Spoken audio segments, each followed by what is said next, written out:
اليوم راح اجاوب على اسئلتكم، اي اسئله بتقولون مال هذا المقطع. السلام عليكم ورحمه الله وبركاته. اليوم يا جماعه الخير راح اجاوب على كل سؤال سالتوني اياه في المقطع اللي نزلناه اللي صنعت فيه الايفون. طبعا الاسئله مو كثيره للاسف الشديد، مثل ما تشوفون 21 كومنت بس او 21 سؤال. فلو نزلته في قناتي في التيك توك اعتقد ان الاسئله راح تزيد وراح توصل تقريبا 100 عادي، بس اليوتيوب قليل اللي يتابعوني للاسف الشديد. اوكي نبتدي بالسؤال الاول. السؤال الاول يقول: من اللي شجعك تبث ومن شجعك تفتح قناة في اليوتيوب؟ والله سؤال جميل. والله اللي شجعني يا جماعة الخير راح اقول لكم القصة من البداية. مثل ما تلاحظون قناتي مو توها جديدة، قناتي من 2020 يعني قبل 4 سنوات. كنت انزل مقاطع لفورتنايت، لقطات او اقيام او كرياتيف، وشفت فيها دعم ما شاء الله. يعني كبداية 300 مشاهد 500 مشاهد، هاي شيء يعني كبير كبداية. فاستمريت تقريبا لمدة يمكن شهرين 3 4 وقطعت اليوتيوب. يعني وصلت تقريبا القناة 200 مشترك او 166 مشترك بالضبط للحين حافظ. بعدين قطعت اليوتيوب خلاص، نسيته ونساني. زين وش اللي صار؟ اللي صار يا جماعة الخير اني كنت العب انا وصديقي فورتنايت، فقلت ليش ما ابث في التيك توك. انا كان عندي تقريبا على ايامها كان 2000 مشترك في التيك توك، 2000 متابع هالحدود. فبثيت يعني اول يوم بثيت تقريبا 6 يدشون، 9 2 3 يسلمون، يعني كل يوم من ربعي اصدقائي يعرفوني. السلام عليكم، السلام، شو اخبارك، ان شاء الله زين، يطلع سلام، شو اخبارك، ان شاء الله يطلع.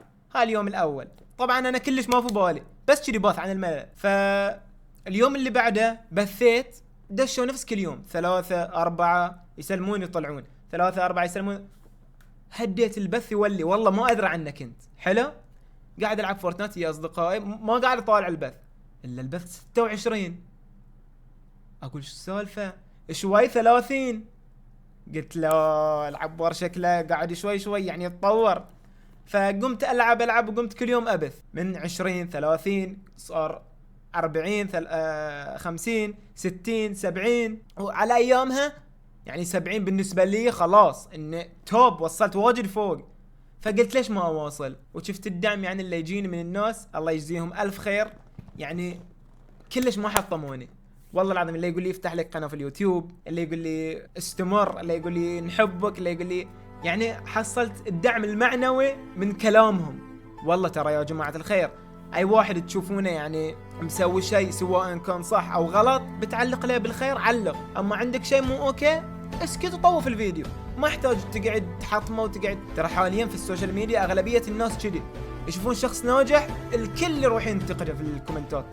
طبعا ما اتكلم عن روحي، انا للحين ما طلعت اعترف ان للحين انا يعني كمبتدئ في اليوتيوب او في التيك توك مبتدئ للحين. اشوف يعني ناس مثلا ناجحين عندهم مشاهدات لايكات متابعين، الناس يدشون طالع ده شو يسوي، طالع ده يعني كلام كلش مو اوكي وما اقدر اقول اصلا في الفيديو. فيعني اذا انتم تشوفوني انصحكم ان مثل ما يقول مثل قل خيرا او اصمت. زين اتوقع ان طولنا في هذا السؤال واجد، فنروح السؤال اللي بعده. طبعا هذا مو سؤال، هذا يقول لي احلى يوتيوبر، حبيب قلبي يا حسين او حسن. وطبعا سؤال من عندر: وش الشيء اللي كنت يوم صغير كنت بتسويه وما قدرت تسويه؟ طبعا والله هذا هو الشيء، والله انه يعني افتح لي قناه، اصير يوتيوبر، اصير معروف ان شاء الله، يعني بدعمكم راح نصير معروفين. السؤال اللي بعده يقول لي: متى فتحت قناة يوتيوب وليش ما تلعب كود؟ وحاط لي قلوب حبيبي والله الله يسلمك. قلت لكم قبل شوي فتحت قناة يوتيوب 2020 بس قطعتها تقريبا 3 سنوات او اكثر ورجعت لها الحين. بالنسبة لكود يعني قبل كنت العبها في البلاي ستيشن، بس احسها على البي سي ثقيلة، يعني خلت تولي انه هي بفلوس او لا، بس احسها ثقيله يعني بتثقل البي سي واللعب ما بيكون اوكي وقت اللي ابث. انا اللي فورتنايت ابث يصيدني تقطيع بعد ما بالك كود. اوكي نروح للسؤال اللي عقب. يقول لي: من اكثر واحد قريب منك من المتابعين؟ والله العظيم كلكم قريبين مني، والله مو قاعد اتكلم يعني اوكي فهمتوني انتم صح، قاعد اتكلم والله النصي. السؤال اللي بعده: وش اكثر شيء يعجبك في البحرين؟ وش اكثر شيء يعجبني في البحرين؟ انها هي صغيره، ومثلا تبي تروح بيت خالتك، تبي تروح بيت عمتك، تبي تروح بيت اي مكان قريب، ما يمديك يعني مثلا 9 ساعات 5 ساعات 4 ساعات، لا تاخذ السياره 40 دقيقه توصل، ساعه توصل، 30 دقيقه توصل. انا عندي بيت خاله 5 دقائق او 7 دقائق اوصل لها، ثنتين مو واحده. هاي يقول لي اتحداك تورينا غرفتك كامل. طبعا هاي بوريكم غرفتي في مقطع بروحه. اول شيء اعدل الوايرات اللي صايره تحت، انتم قاعدين تطالعوني بس مو قاعدين تطالعون الوايرات العفيسه اللي صايره تحت. هذا يقول لي اذا صار عندك ولد او بنت ايش بتسميه؟ هاي طبعا السؤال الثاني اللي قاعد اقوله. اذا صار عندي بعدين اسالني. زين هاي السؤال يقول عبار متى بتتزوج؟ ايش فيهم اليوم؟ والله ما ادري متى بتزوج وما بتزوج الا عقب ما ادري.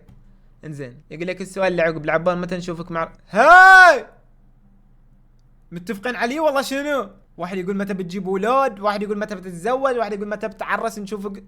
استغفر الله. اللي عقب وش تشجع في كرة القدم؟ شوف انا مالي بكرة القدم يعني واجد، بس لين بتسألني وش تشجع اتوقع اني ريال مدريد. قبل كنت اشجع ريال مدريد وطالع شوي، بس الحين كلش ما اعرف حتى اللاعبين. يمكن في ريال مدريد اللي اعرفه فينيسيوس ان شاء الله اسمه صح، كاسيميرو شكله مو في ريال مدريد بعد. زين توني كروس معتزل ولا ما ادري، مارسيلو بس. قبل كان كريستيانو بس خلاص. وش احلى لون عندك؟ والله تصدق ما عندي لون حلو، بس اتوقع اصفر ازرق احمر. اي اتوقع دلين. من اللي سماك سيد علي؟ انزين الله يسلمك يا طويل العمر. انا ما كان اسمي سيد علي، انا يوم والدتي بتولدني لاخر لحظه كان اسمي سيد مصطفى، بس شلون سموني سيد علي؟ انا اقول لك السالفه. الله يسلمك كان في يوم ولادتي كان وفاة الامام علي، فلاخر لحظه كان اسمي سيد مصطفى، بس ولدوني في وفاة الامام علي فسموني سيد علي. هاي قصتي يعني البسيطه الصغيره حق اسمي. شنو اكثر موقف محرج صار لك او شفته؟ اي والله ما في بالي، خلنا اتذكر شوي انتظر. اوكي اكثر موقف محرج صار لي انا الصراحه ما اتذكر يعني المواقف، بس اتذكر واحد من يوم كان عمري والله العظيم تقريبا 8 سنوات. يا جماعه الخير ذاك اليوم كنت في بيتنا يعني صغير واجد صغير، كان عمري 8 سنوات 7 ما ادري اذا مو 5 يعني، لا بس شلون اتذكر اذا 5. المهم كنت واجد صغير، كنت مسوي يعني شطانه في البيت ومغربل امي مغربل انها. ابوي كان يشتغل للساعه 9 دوامه في الليل بعدين يرجع البيت، فكان حزتها المغرب على ما اعتقد. سوت شطانه وقامت والدتي اتصلت حق مين؟ حق والدي، قالت لنا تعال شوفك مسوي شطانه وكذي ومن هالامور. وهو يهددنا بالتليفون عشان يعني اصير عاقل ما اسوي شيء، بس ذاك اليوم ما هددني، قام طلع من الشغل عشان يجيني، مع ان انا ابوي ما يضربني والله ما يضربني. بس المهم رجع من الدوام الا والدي داخل من البيت يعني، فانا صغير ما ادري، فرحت له ابي احضنه. زين رحت وحضنته. هو اوريدي معصب، انا رحت حضنته وجودني والله العظيم قاعد يضربني والله، يعني ضربات خفيفه مو ضربات قويه طبعا، بس يعني يفشل. تخيل مثلا راح له واحد بتحضنه يضرب، تخيل. الله يحفظ والدينكم والدي ووالدكم. المهم اتوقع ان هذه نهايه المقطع، ويعني هارد لكم اللي ما سال اي سؤال، لان اتوقع انه 21 كومنت او 21 سؤال يمكن اقل بعد. يعني سؤال بسيط، وفي سؤال ما جاوبته وتوني اشوفه الحين، فبراويكم. هل يمكن انك تعتزل؟ والله ما ادري. شوف انا يعني واثق بالله، واثق يعني ان بقدر اجيب يعني عدد اكبر من المشاهدين، بس يعني الظروف شوي ما بتساعدني، لان انا مو بس يعني اصور في اليوتيوب، انا لا اشتغل، وشغلي هو اللي ماخذ وقتي، اللي مو مخليني اقدر اصور مقاطع يعني اكثر. مثلا انا في القناه انزل كل 4 ايام مقطع، فلو ما كنت اشتغل عادي كل يومين مقطع يمكن، وهذا شيء يعني برفعني واجد فوق. واليوتيوب مثل ما تعرفون صعب، يعني ما يجي دعم مثل المنصات الاخرى الا مثل تيك توك ما شاء الله يعني تفتح بث يعني تزيد مثلا 60 70 متابع، قبل كنت ازيد 100، بس اليوتيوب شوي صعب. ان شاء الله ما نعتزل، وان شاء الله ان فيديو يعني يطلعني يجيب مشاهدات عاليه ويطلعني ويجيني فولورز وكذي عشان اتحمس. ترى يا جماعه اللايكات الكومنتات الزينه الاشياء ترى واجد يعني تفرحني، وخصوصا اذا كان شخص ما اعرفه، انه جاي مثلا من الاكسبلور او جاي من اي مكان بس ما اعرفه ويشجعني يقول لي استمر كذي، انا والله يصير عندي حافز وافرح من داخل، بس يعني ما اتكلم. هذا الشيء يخليني يعني احاول ان اجود روحي عشان اواصل في القناه، مع ان انا ما ادري بالنسبه لكم ان الفيديوهات حلوه والله لا، يعني هل مجامله او لا، بس اشكر ربي انه خلاني محبوب بينكم صراحه. والله هذا كلام طبعا من قلبي. وبس والله هاي نهايه مقطع، لا تنسون اللايك والاشتراك، ومع السلامه.